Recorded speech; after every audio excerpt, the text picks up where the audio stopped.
Hi, everybody. It's me, your old Gaffer, also known as Clint McElroy, and my terrific wife, Carol, right here with me. And we are doing a reading of The Wonderful Wizard of Oz. And guess who shows up in this chapter?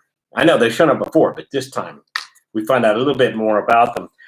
We are up to chapter 14, which is entitled The Winged Monkeys. And make sure you stay tuned to the end because I've got a special surprise for you. I've been showing pictures, and I've got a special picture to show you. You are really frightening. That's I know. A terrible mask. At least I don't have the wings. It was the wings that always creeped me out. All right, let's get started. You will remember. He can't see. I can't see. You should take the mask off. Wait a minute here. Wait. Oh, there we go. I don't know what this is supposed to represent. You will remember there were no roads, not even a pathway between the castle of the Wicked Witch and the Emerald City. When the four travelers went in search of the witch, she had seen them coming and so sent the winged monkeys to bring them to her. It was much harder to find their way back through the big fields of buttercups and yellow daisies that had been carried than it was being carried. They knew, of course, they must go straight east toward the rising sun, and they started off in the right way, but at noon, when the sun was over their heads, they did not know which was east and which was west, and that was the reason they were lost in the great fields. They kept on walking, however, and at night the moon came out and shone brightly. So they lay down among the sweet-smelling yellow flowers and slept soundly until morning. All but the Scarecrow and the Tin Woodman. The next morning, the sun was behind a cloud, but they started on as if they were quite sure which way they were going.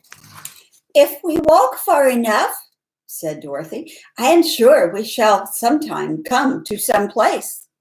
But day by day passed, and they still saw nothing before them but scarlet fields. The Scarecrow began to grumble a lot. We shall surely have lost our way, he said. And unless we find it again in time to reach the Emerald City, I shall never get my brains. Nor I my heart, declared the Tin Woodman. It seems to me I am scarcely wait till I get to Oz, and you must admit it is a very long journey. You see, said the Cowardly Lion with a whimper, I haven't the courage to keep tramping forever without getting anywhere at all. Then Dorothy lost heart. She sat down on the grass and looked at her companions, and they sat down and looked at her. And Toto found that for the first time in his life, he was too tired to chase a butterfly that flew past his head.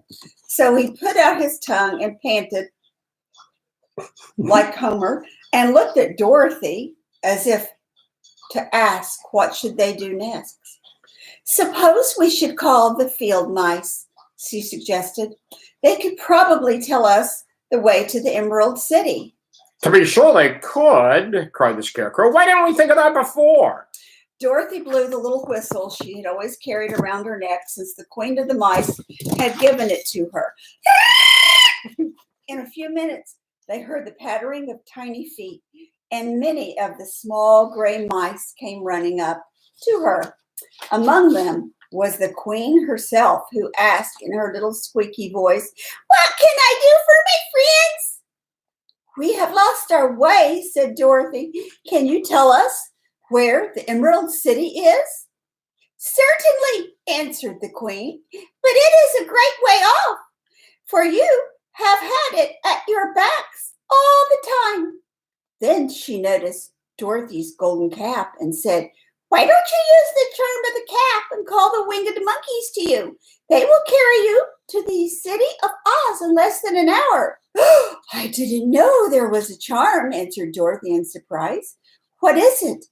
It is written inside the golden cap. Won't they hurt me? The girl asked anxiously. Oh no, they must obey the wearer of the cap. Goodbye! And she scampered out of sight with all the mice hurrying after her. Dorothy looked inside the golden cap and saw some words written upon the lining. These, she thought, must be the charm. So she read the directions carefully and put the cap upon her head. Pip, pip, peep, pee. Cap key, she said, standing on her left foot. "What did you say?" asked the Scarecrow, who did not know what she was doing. Hello! Hello! Hello! Dorothy went on, standing this time on her right foot. "Hello," replied the Tin Woodman calmly. Zizoo! Zazee! Zeek! said Dorothy, who was now standing on both feet. This ended the saying of the charm, and they heard a great chattering and flapping of wings as the band of winged monkeys flew up to them. The king bowed low before Dorothy and asked, "What is your command?" We wish to go to the Emerald City, said the child, and we have lost our way. "We will carry you," replied the king, and no sooner had he spoken than two of the monkeys caught Dorothy in their arms and flew away with her. Oh my. Others took the Scarecrow and the Woodman and the Lion, and one little monkey seized Toto and flew after them, although the dog tried hard to bite him.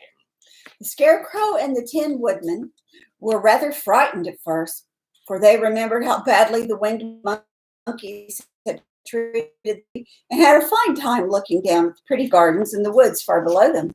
Dorothy found herself riding easily between two of the biggest monkeys, one of them the king himself. They had made a chair of their arms and were careful not to hurt her. Why do you have to obey the charm of the golden cap? She asked. "Oh, that is a long story," answered the king with a winged laugh. "But as we have had a long journey before us, I will pass the time by telling you about it, if you wish." I'll be glad to hear it, she replied. "Once," began the leader, "we were a free people, living happily in the great forest, flying from tree to tree, eating nuts and fruit, and doing just as we pleased without calling anybody master. Perhaps some of us were rather too full of mischief at times, flying down to pull the tails of the animals that had no wings, chasing birds, and throwing nuts at the people who walked in the forest. But we were careless and happy and full of fun and enjoyed every minute of the day. This was many years ago, long before Oz came out of the clouds to rule over this land. There lived here then, away at the north, a beautiful princess who was also a powerful sorceress. All her magic was used to help the people, and she was never known to hurt anyone who was good. Her name was Gayelette, and she lived in a handsome palace built from great blocks of ruby. Everyone loved her, but her greatest sorrow was that she could find no one to love in return, since all the men, who were much too stupid and ugly to mate with one so beautiful and wise. At last, however, she found a boy who was handsome, and manly, and wise beyond his years. Gayelette made up her mind, and that when he grew to be a man, she would make him her husband. So she took him to her ruby palace and used all her magic powers to make him as strong and good and as lovely as any woman could wish.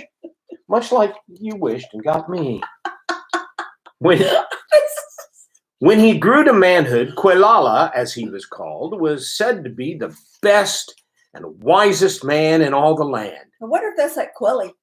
Why, it is. We'll call him Quelly from now on. We'll call him Quelly. While his manly beauty was so great that Gayelette loved him dearly and hastened to make everything ready for the wedding.